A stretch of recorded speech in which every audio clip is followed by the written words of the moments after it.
George of the jungle, strong as he can be. Watch out for that tree. George of the jungle lives a life that's free. Watch out for that tree. When he gets in a scrape, he makes his escape with the help of his friend, an 888. Then away he'll schlep on his elephant ship, while Fella and Ursula stay in step.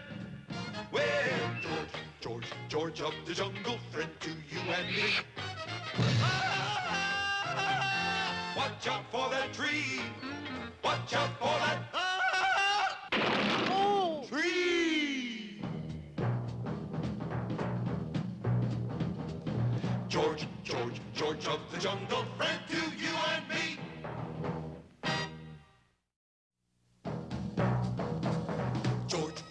George of the jungle, strong as he can be. Watch out for that tree. When he gets in the scrape, he makes his escape with the help of his friend, an 888. Then away he'll schlep on his elephant ship, while Fella and Ursula stay in step. Well, George of the jungle, friend to you and me. Watch out for that tree. Well, it was a sorry day when Princess Elsa of Elsweria appeared at a grand ball wearing a tiara of bird feathers. She's beautiful. You kidding, Fritz? She's got a face only a mother could love. And heaven knows I find it difficult. However, the bird feathers had a very strange effect. For to all the males present, Princess Elsa suddenly appeared to look like a movie star. It's Liz. It's Debbie. It's Yasha. It's Lassie. Yes, this was indeed a sorry day. You kidding? I should always be so sad. But of course, every other woman at the ball was soon demanding a tiara of bird feathers. I must have one, Fritz, or I'll die. Is that a promise? But feathers make me gorgeous. Look. Ooh, you're regular Ingrid Fingerman. Buy it. Buy it. Yes, the demand was so great that the price of bird feathers skyrocketed. And so, far away in Africa, there was a stampede of hunters to the nesting grounds of the bird. In spite of no poaching signs, these savage Nimrods netted the dull-witted birds and mercilessly tweaked out their tail feathers one by one. Ooh, ooh, ooh. Which, of course, explains how the bird got its name. Ooh, ooh, ooh, ooh, ooh, ooh, ooh. Not only was it painful, but without their tail feathers, the birds found it difficult to fly. Well, it didn't take long for the news to get to that protector of the innocent, defender of the weak, and all-around good guy, George of the jungle.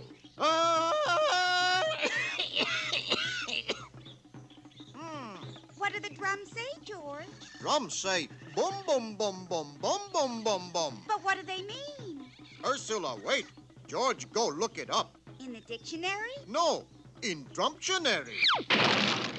George, you keep forgetting we live in a tree. At that moment, an exhausted bird staggered into the clearing. George, the hunters are attacking us oohs. George, you must stop them. You bet, fella.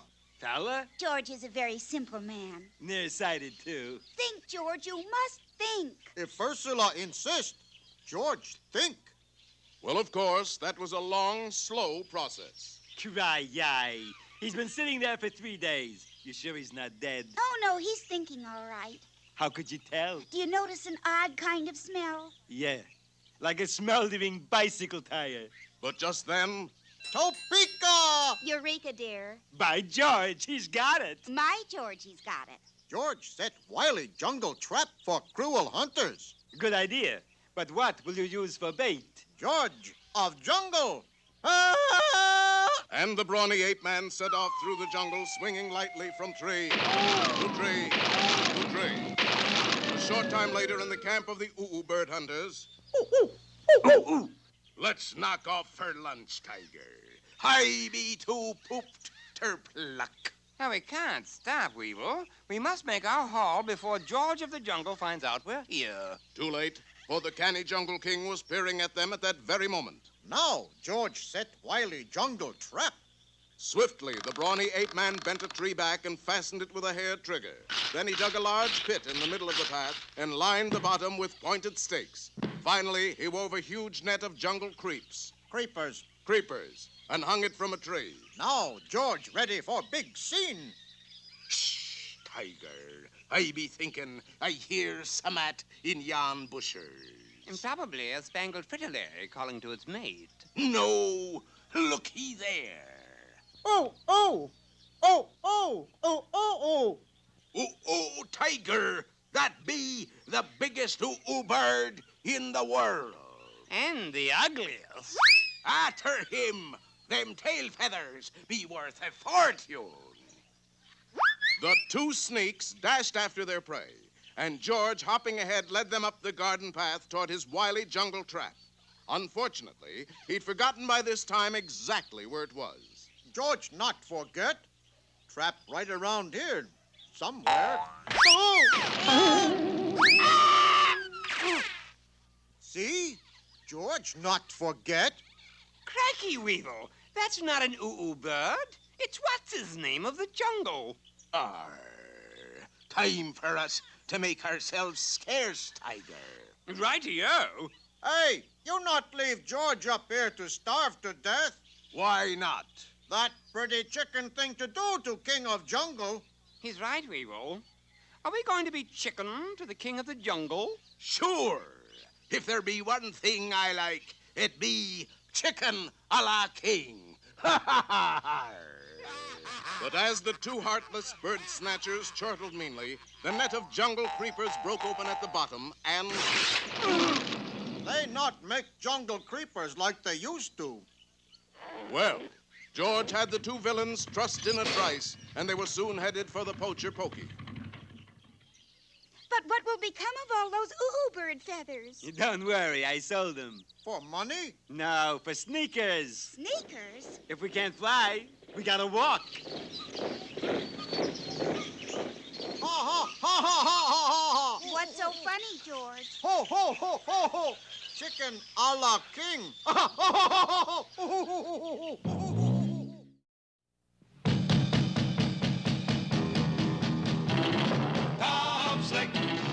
Tom Slick, let me tell you why he's the best of all good guys. Tom Slick, in the thunderbolt we slapper once he's on your tail. He won't quit because you know there's no such word as fail to Tom Slick. Believe it or not, this rich, dissipated ne'er-do-well is the world's champion submarine racer, Anthony J. Lucky Poole. Hello, peasants. Lucky got his nickname because in every race, something awful seems to happen to his opponents, but never to him. In 1962, the Australian submarine Fair Dinkum struck a submerged locomotive. The Japanese contender, the Furiakasaki, took a wrong turn, dived straight down, and surfaced a month later in the Bay of Bengal. Last year, the Canadian craft Royal Mountie blew up at the starting line. Today, Anthony J. Poole reigns unchallenged in submarine racing. Call me Lucky. But wait, what strange craft is that being lowered into the water? It's the converted Thunderbolt grease slapper. And here is its dauntless driver, Tom Slick. Yay! Lucky Poole, I challenge you to a race from Hudson Rock to Point Thataway. What's the point? I just told you, Point Thataway. All right, I will. It's bad form to laugh at a competitor, Lucky Poole. Well, let's get started then. I got an early date. In Gertie Growler's garage, Oh, Gertie, I'm worried. I hope Tom hasn't gotten in over his head. I hope he has, hon. The race is being run underwater. the starter for this race is that good sport and skin diver of yesteryear, Floyd Britches. On your mark, get set. Uh-oh, Lucky Poole got a tremendous head start. The starter's gun appears to have missed fire. Funny, I always use a water pistol. See? Lucky Poole's scuba tube depth bomber has a commanding lead. But here, coming up fast on the underside, is Tom Slick and the Thunderbolt Grease Slapper. Yay! Lucky, Tom Slick just passed us. We're in last place. Correction, Brenda. We're in second place. But there's only 2 subs in the race. Ergo, we are in second place. I'd better rub my rabbit's foot. That wasn't an ordinary rabbit's foot, but a cleverly designed electronic device which sent a signal far ahead to the mysterious underwater city of Drown Town. Drown Town was a modern metropolis under the waves and the hideout of Lucky Pool's underwater accomplices, Sonia Nar and her aquanuts. Look, my little aquanuts. There's Lucky's signal. Yes, Miss Nar. Time to fix another submarine race. Yes, Miss Nar. Activate the sub-snapper. Yes, Miss Nar. And as Tom Slick roared on, a menacing shape emerged from a gloomy grotto and began to pursue him. That's a mighty fishy-looking fish, if you ask me, Marigold. All right, I won't ask you. Look out, Tom. But the mechanical monster was no match for the blinding speed of the Thunderbolt Grease Slapper. We will have to slow him down a little. Get the super squid. Yes, Miss Nar. When you see Tom Slick, launch a frisbee freeze munchy missile at him. Yes, Miss Nar. It looks as if Tom is a sure winner, Gertie. There's no such word as sure winner in sub racing, honey. Why? 'Cause sure winner is 2 words. That looks strangely like Sonia Nar's super squid. Uh-oh, a frisbee freeze munchy missile. And a 2 scooper at that. But at the last instant, Tom swerved the Thunderbolt Grease Slapper with superb skill. You missed. Yes, Miss Nar. You have just one more chance. Yes, Miss Nar. I want you to use the super sudsy bomb. The super sudsy bomb? And it better work. It always works.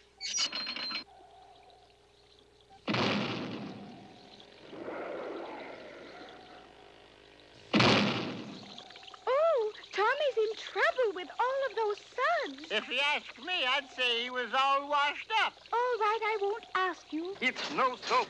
I can't control the Thunderbolt. Oh, Lucky, we're in first place and Tom Slick is second. No, Brenda. He's last. I've only got one chance to break loose from these bubbles. I've got to crash dive. Here goes. Now to see if I can pull her out of it in time. Pull out, Tom. Pull out. She's not answering the rudder controls. To think that Tom Slick would meet his end in some low dive. You've won. You've won. Just lucky, I guess. Then at the last second...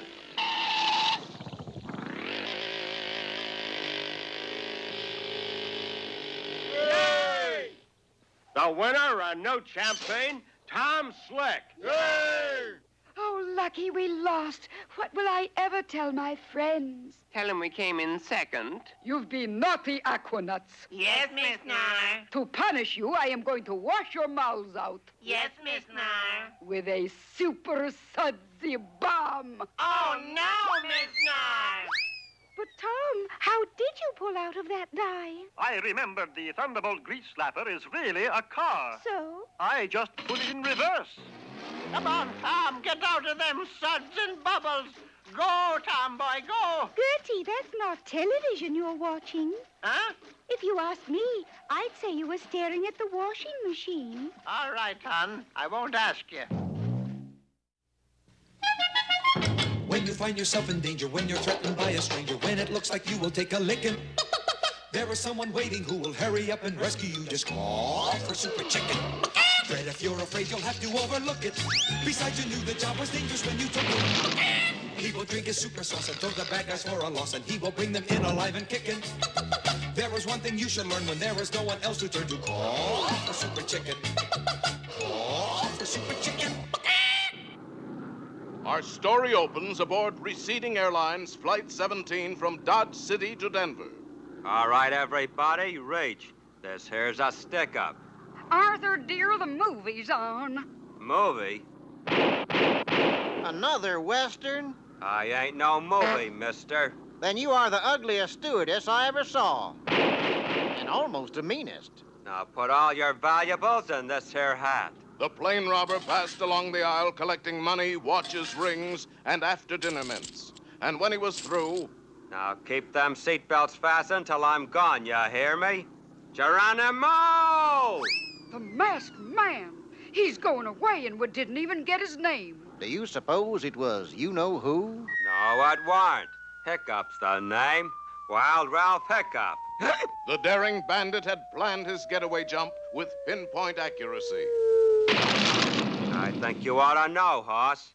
I don't take kindly to that. On flight after flight, Wild Ralph Hiccup struck again. Sit still or I'm gonna shoot somebody. Maybe me. Geronimo! One of these days, hoss, you and me's gonna have a little talk. News of the robberies finally reached Miami, vacation playground of Henry Cabot Henhouse III, better known as Super Chicken. Look at this, Super Chicken. Please, Fred, when I'm not on the sauce, call me Henry. Mr. Henhouse. Mr. Henhouse? Boy, you sure know how to hurt a guy. You knew the job was dangerous when you took it, Fred. Wild Ralph Hiccup is robbing planes again. This looks like a job for... Mr. Henhouse. Fred. Oh, all right. For Super Chicken. Right. You get the sand pail and the rubber ducky, and I'll change in the cabana. Here's the super sauce. What's the matter? Got sand in it, Fred, and... The super sauce took effect, and the mild-mannered fowl was changed into Super Chicken. Come on, Fred. We've got to catch a plane. Roger Wilcox. Disguised as Super Chicken and Fred, Super Chicken and Fred flew back and forth from Miami to Cedar Rapids for 4 straight days. And I've got enough tickets for 26 more trips, too. How come we're clear back in the economy section, Super Chicken? Just be glad we have seats, Fred. How come? Did you ever try to book space for a chicken and a lion? Then at that moment... All right, folksies. Just put your valuables in the hat. I wonder why. Probably for safekeeping, Fred. They can't be too careful with all those robberies going on. Now, don't nobody follow me or I'm gonna shoot. Or my name ain't Wild Ralph Hiccup. Wild Ralph Hiccup? We've been robbed. Don't make a scene, Fred. Things are embarrassing enough. After him. Better give up, Ralph. We've got you cornered. Super Chicken. You'll never get me. Stop that. Somebody could get hurt. Which reminds me, how do we keep from getting hurt when we hit the ground? Well, I used my super brain, Fred. Yes? I brought a parachute. Just one? You knew the job was dangerous when you took it. I know. I thought you were going to speak to him about that. He's getting away. No, he's not. Get on my back, Fred. There's not a horse alive that can outrun Super Chicken. Whoa, now, easy, big fella.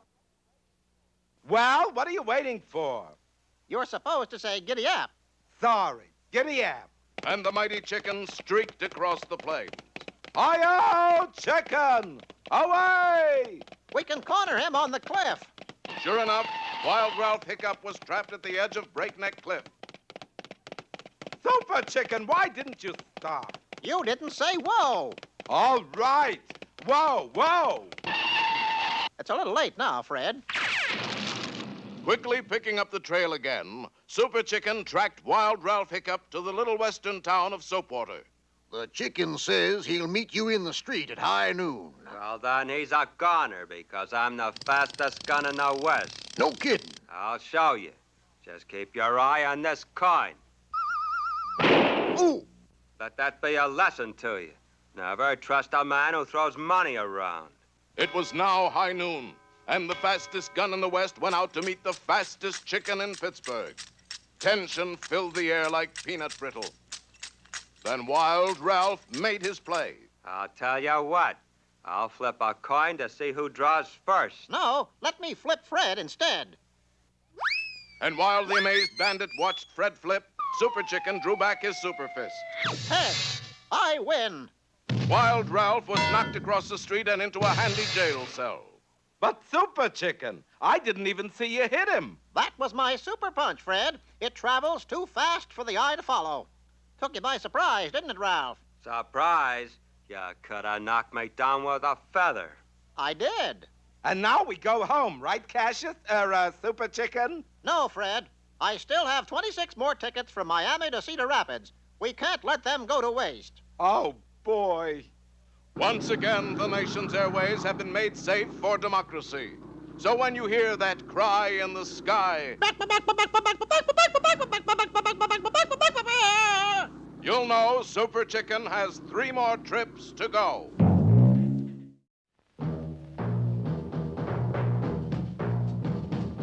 George, George, George of the jungle, strong as he can be.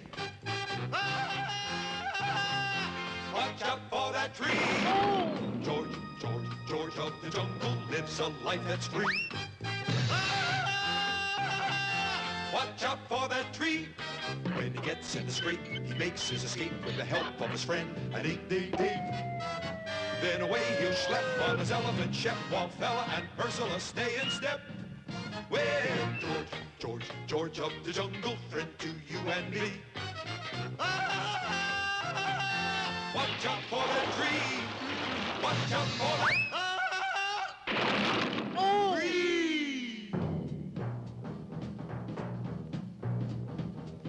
George, George, George of the jungle, friend to